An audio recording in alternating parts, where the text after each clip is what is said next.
In the year 1900, there was one city on Earth that controlled the flow of money, trade, ships, and information across the planet. A city where decisions made in a single office could affect people living thousands of miles away. A city connected to ports in India, plantations in the Caribbean, railways in Africa, and factories across Europe. That city was London. At its peak, the British Empire ruled over nearly a quarter of the world's land and population, and at the center of that vast system sat a single city on the banks of a quiet, muddy river. But London did not begin as the capital of an empire. It did not begin as a global financial center. In fact, London began as something far less impressive. Nearly 2,000 years ago, this place was little more than a small Roman trading post built beside the River Thames, a frontier settlement at the very edge of the known world. It was burned to the ground, abandoned, attacked by raiders, nearly erased from history more than once. And yet, against all odds, it survived. Over centuries, that fragile settlement slowly transformed into one of the most powerful cities in human history. A city that shaped global trade, a city that influenced politics across continents, a city that helped build an empire so vast that the sun was said to never set upon it. So how did a muddy riverside outpost become the heart of the largest empire the world had ever seen? To understand that story, we have to go back to the very beginning. Back to the moment when London did not yet exist. London did not begin as a grand capital or a center of power. It began as a practical decision. In the year 43 AD, the Roman Empire invaded Britain. Roman legions crossed the English Channel and began establishing control over the island. Their goal was not simply conquest, but integration to connect Britain to the vast economic network of Rome. To do that, they needed something essential: a reliable crossing over the River Thames. The Thames was one of the most important rivers in southern Britain. Wide, deep, and connected to the sea, it allowed ships to travel inland while also linking the island to trade routes across the Roman world. At one particular point along the river, the water became narrow enough to build a bridge. This location was perfect. Roman engineers quickly established a small settlement beside the crossing. Warehouses appeared along the riverbanks, wooden docks extended into the water, and merchants began arriving from across the empire. They called the settlement Londinium. At first, it was nothing more than a frontier trading post, a place where soldiers, traders, and local Britons exchanged goods. But Londinium grew quickly.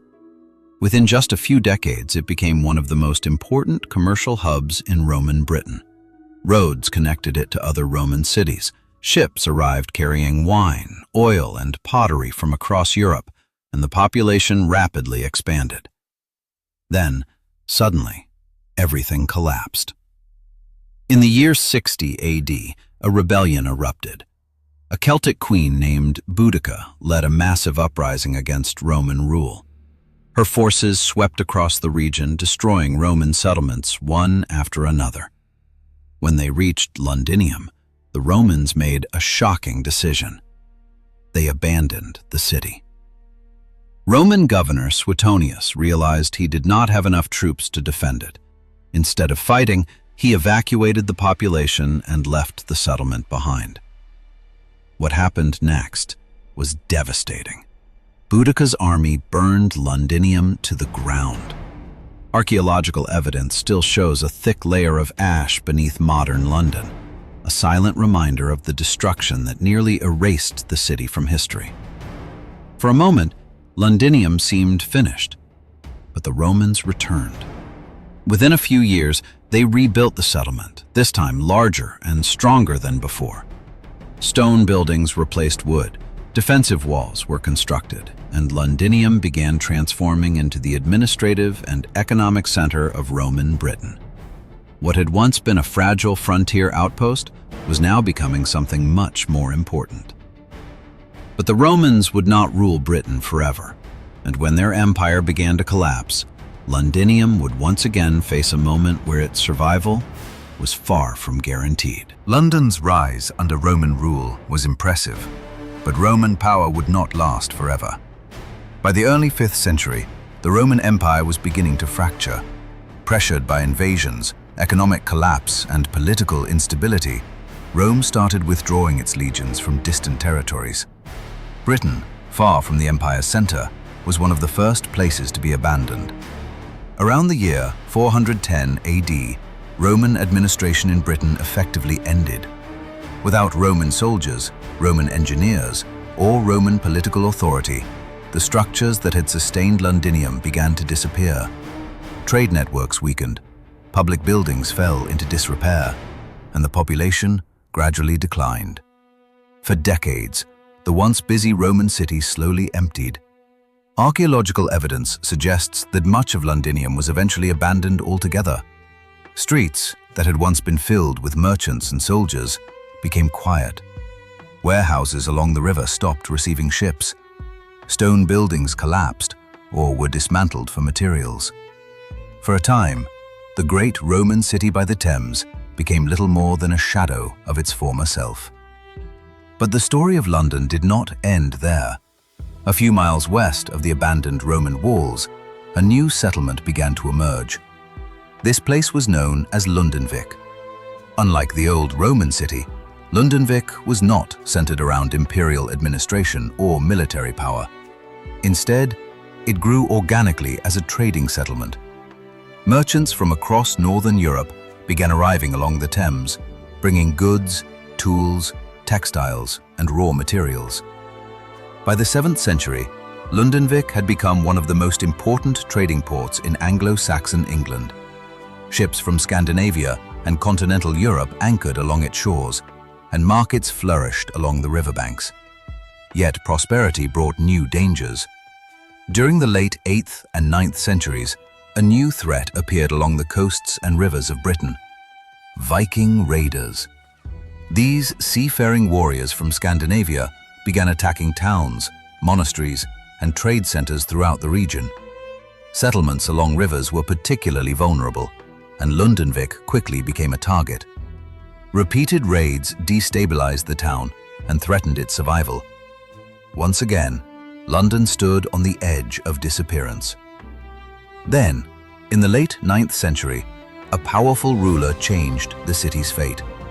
King Alfred of Wessex, later known as Alfred the Great, began a campaign to defend Anglo-Saxon England from Viking expansion.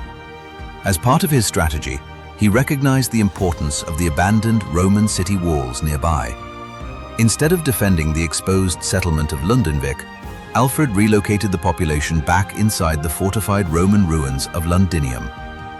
The old Roman walls were repaired, defenses were strengthened, and the city was reborn once again. What had once been a forgotten ruin was now becoming a fortified center of power in early medieval England. But London's greatest transformation was still yet to come. After Alfred restored life to the old Roman city, London slowly began to transform into something new. By the late 10th and early 11th centuries, the city had become one of the most important urban centers in England. Its location along the Thames once again made it a natural hub for trade, travel, and political influence. Ships arrived carrying goods from across northern Europe. Merchants filled the markets. Craftsmen established workshops within the growing town. London was becoming wealthy. But in 1066, everything changed. That year, England faced one of the most important turning points in its history: the Norman Conquest. William, Duke of Normandy, crossed the English Channel with an army and defeated the English king Harold II at the Battle of Hastings. With that victory, William began his campaign to seize control of England. London, as the largest and richest city in the country, was the ultimate prize. Yet the city did not immediately submit. For a short time, London resisted Norman control. Its leaders understood the city's economic power and hoped to maintain some independence from the new ruler. But resistance could only last so long. William advanced toward the city, cutting off supply routes and demonstrating the strength of his forces. Eventually, London's leaders chose negotiation over destruction. They recognized William as king, and in return, he granted the city important rights and protections. This moment would shape London's future. Rather than crushing the city, William chose to secure it. To ensure control, he ordered the construction of a massive stone fortress along the Thames. That fortress would become known as the Tower of London. More than just a castle, the tower was a symbol of Norman authority, a permanent reminder that the new king ruled the city. Yet the Normans did more than impose military control. Under their rule, London continued to expand as a commercial center. Markets grew larger, merchant guilds became more organized, and trade routes connected the city to ports across Europe. The Thames filled with ships carrying wool, timber, metals, and luxury goods. By the 12th and 13th centuries, London had become the beating economic heart of England. Its population grew rapidly, its influence expanded, and its streets became crowded with traders, craftsmen, and travelers from distant lands. But the growing city was also vulnerable. Its dense population and narrow streets made it particularly exposed to the dangers that haunted medieval Europe. And soon, a catastrophe would arrive that would change London forever. By the 14th century, London had become the largest and most important city in England. Its population was growing rapidly, its markets were thriving, and ships filled the River Thames, carrying goods from across Europe. The city was noisy, crowded, and constantly expanding. But in 1348, a disaster arrived that no one in London was prepared for. It came silently, carried along the same trade routes that had once brought wealth to the city. The Black Death. This deadly plague swept across Europe with terrifying speed, and when it reached England, London became one of its most devastating targets. Medieval cities were the perfect environment for the disease. Streets were narrow and filthy, waste accumulated in public spaces, and thousands of people lived packed closely together inside wooden buildings. When the plague arrived, it spread like wildfire. Within months, entire neighborhoods were devastated. Families disappeared. Markets fell silent.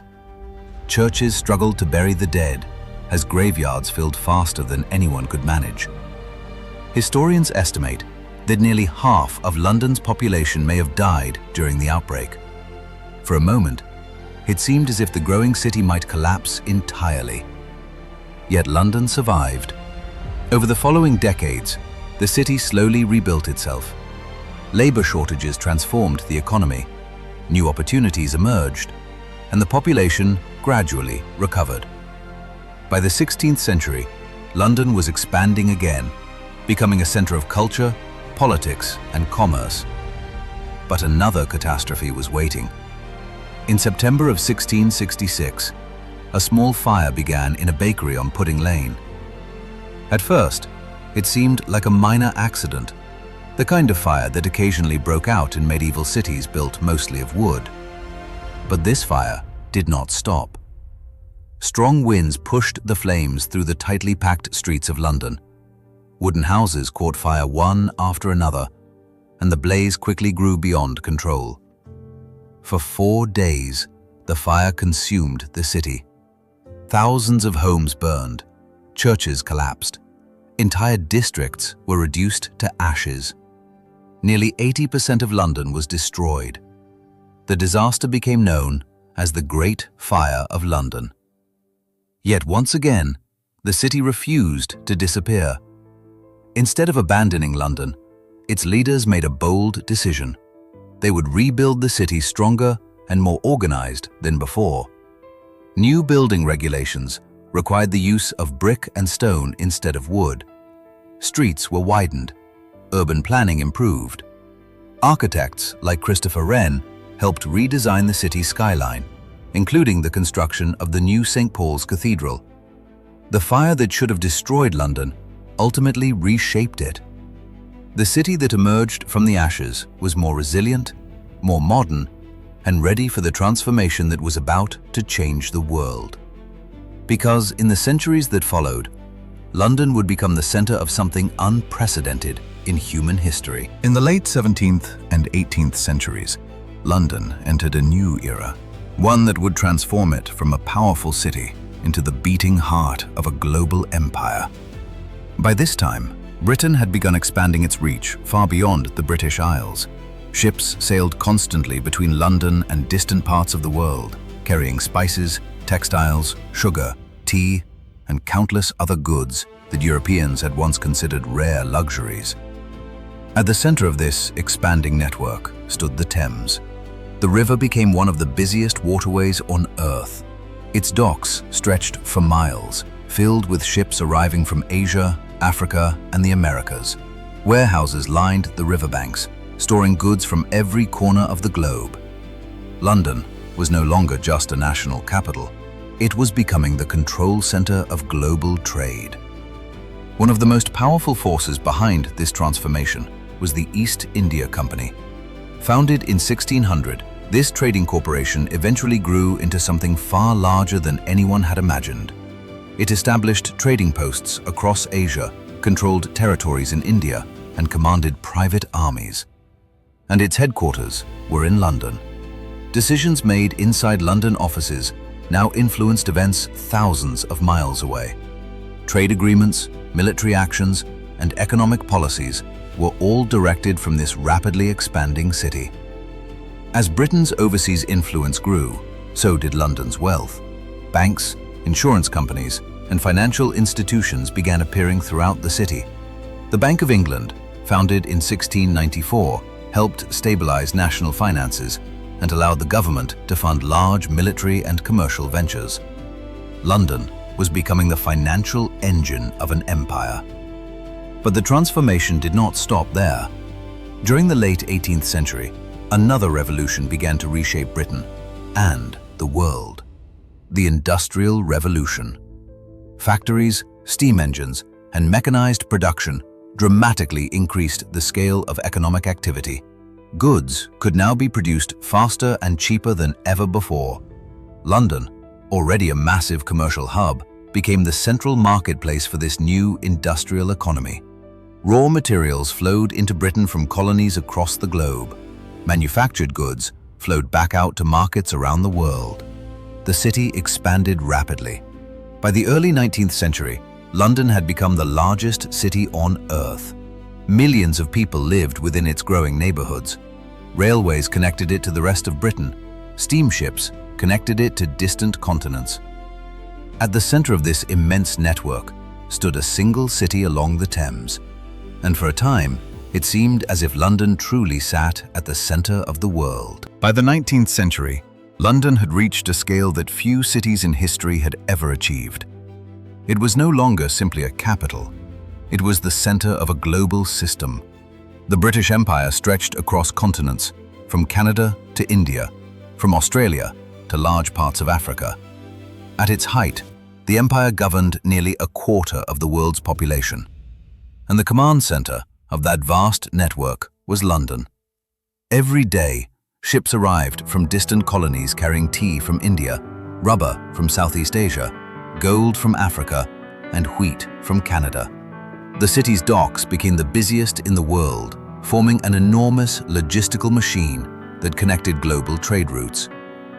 But the real power of London was not only in ships or goods, it was in information. With the development of telegraph cables in the 19th century, London became the communication hub of the empire. Messages could now travel across oceans in minutes instead of months. From offices in London, administrators could coordinate policies affecting territories thousands of kilometers away.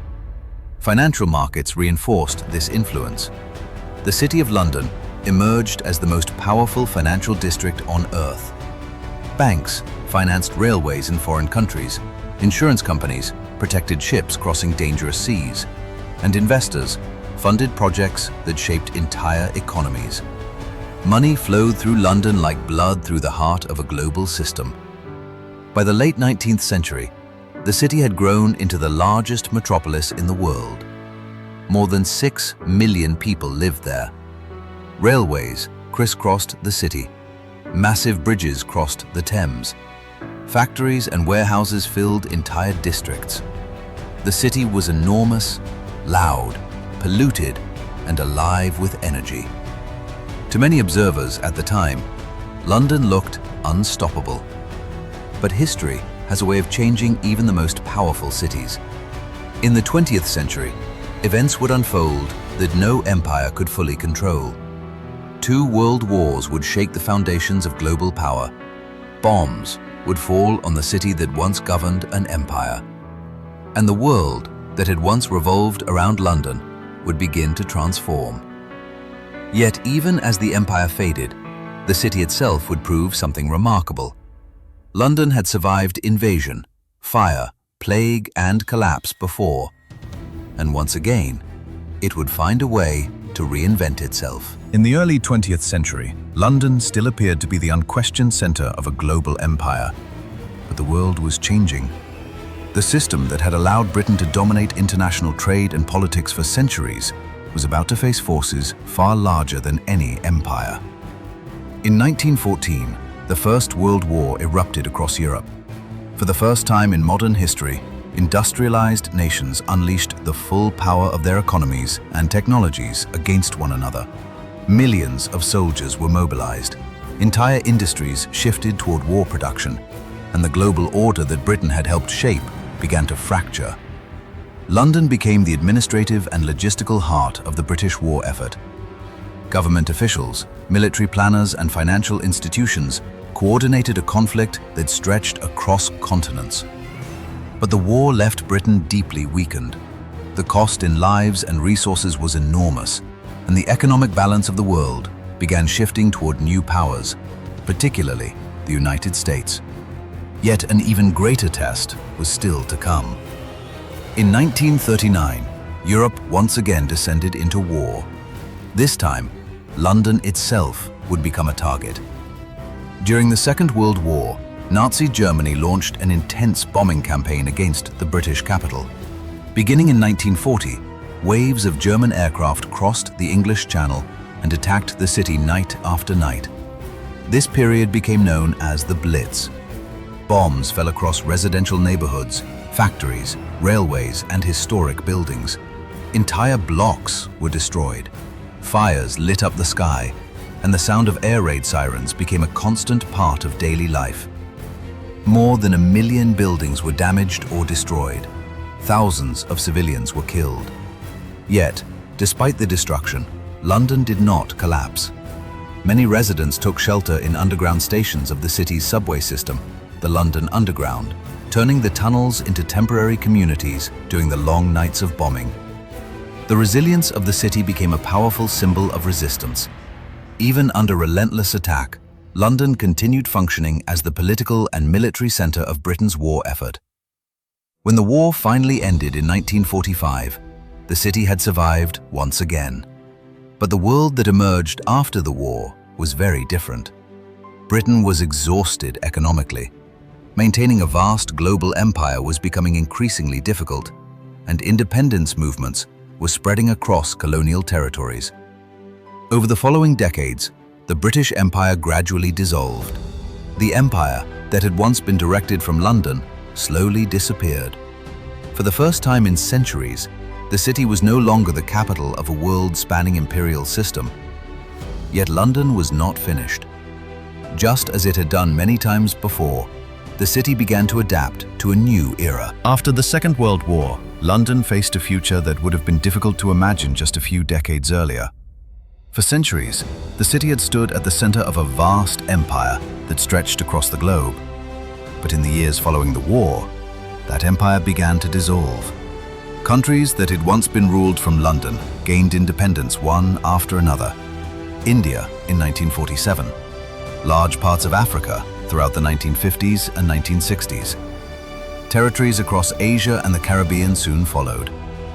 By the late 20th century, the British Empire that had once covered a quarter of the earth had effectively disappeared.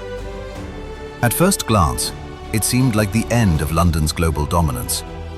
Yet something remarkable happened. Instead of fading into irrelevance, the city reinvented itself. Rather than ruling an empire through military and political control, London began shaping the world through finance, culture, and global connectivity. The City of London, a small historic district that had once supported imperial trade, evolved into one of the most powerful financial centers on the planet. Banks, investment firms, and multinational corporations established their headquarters there, turning the city into a hub for global capital. Money from every continent flowed through London's markets. At the same time, the city became one of the most international places in the world.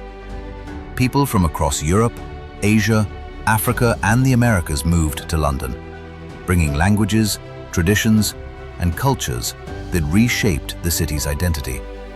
Entire neighborhoods reflected this global diversity, transforming London into a cultural crossroads unlike almost any other city. Modern infrastructure continued to expand as well. Airports connected London to hundreds of destinations worldwide. High-speed trains linked it to major European capitals. Digital networks allowed financial transactions and communications to move instantly across the globe. In a new way, London had once again become deeply connected to the world. Today, it remains one of the most influential cities on Earth. It is a center of finance, diplomacy, media, and culture. Governments watch its markets, companies compete to establish offices there, and millions of people visit the city every year. All of this grew from a place that once seemed fragile and insignificant. A small Roman settlement beside a muddy river, burned by rebels, abandoned after the fall of an empire, threatened by Vikings, destroyed by fire, bombed during war. And yet, after nearly 2,000 years of upheaval, the city still stands. The story of London is not simply the story of a capital. It is the story of a city that repeatedly survived history's greatest storms, and somehow emerged stronger each time.